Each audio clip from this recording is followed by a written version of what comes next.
Welcome to The Explainer. Today we're going to break down the language of disease outbreaks. Words like epidemic, pandemic, and we're going to look at the playbook public health officials use to fight them.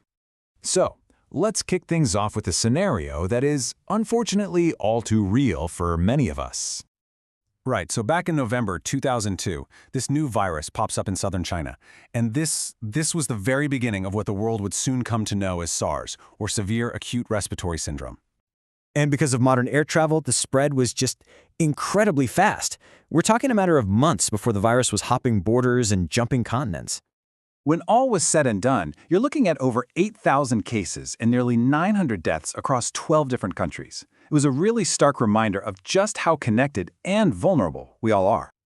Okay, so when something like this happens, how do public health officials even begin to classify the threat? Well, it all comes down to a specific vocabulary. Getting the words right is the first step to getting the response right.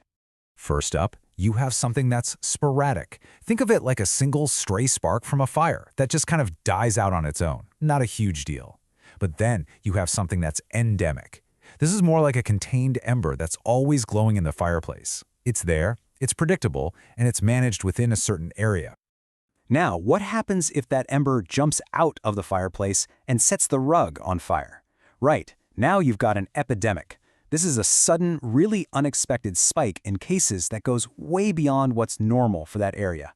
It's the kind of thing that demands an urgent, all-hands-on-deck response because it's starting to overwhelm the local system. And what if that fire doesn't stop at the rug? What if it spreads out the door and starts moving down the whole block, to the whole neighborhood? Well, that's a pandemic. We're talking about an epidemic that has gone global. It's crossed international borders and is affecting a huge number of people all over the world.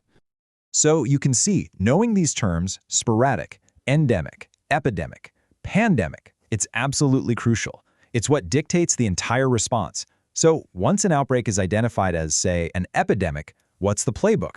How do they stop it? It's basically a race against time, and it follows a really clear set of steps. First things first, you have to confirm the outbreak is actually happening. Is this a real spike? Then you find and count every single case to get a handle on the full scope. After that, it's all about contact tracing, figuring out who the sick person came into contact with to stop the spread. And only then can you put control measures in place and, of course, keep a close watch to make sure they're actually working.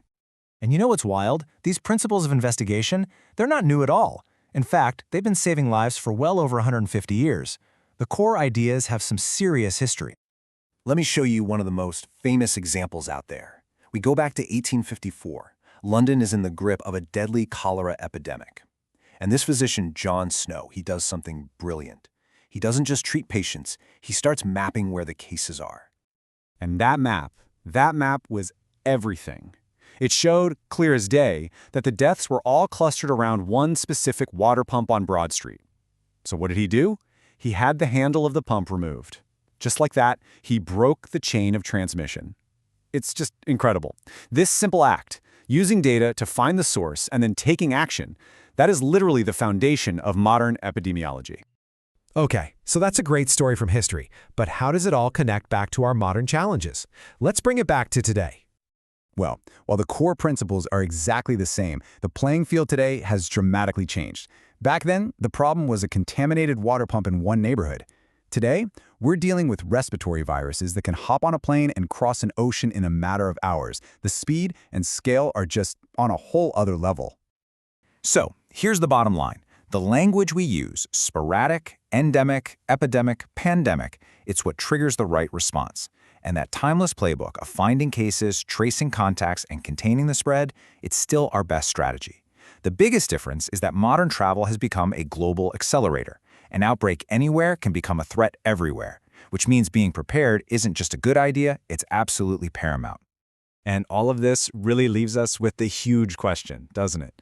In a world that's so interconnected, where you're only ever a flight away from anywhere, how do we truly prepare for what's next? That's the challenge that public health experts around the globe are grappling with every single day.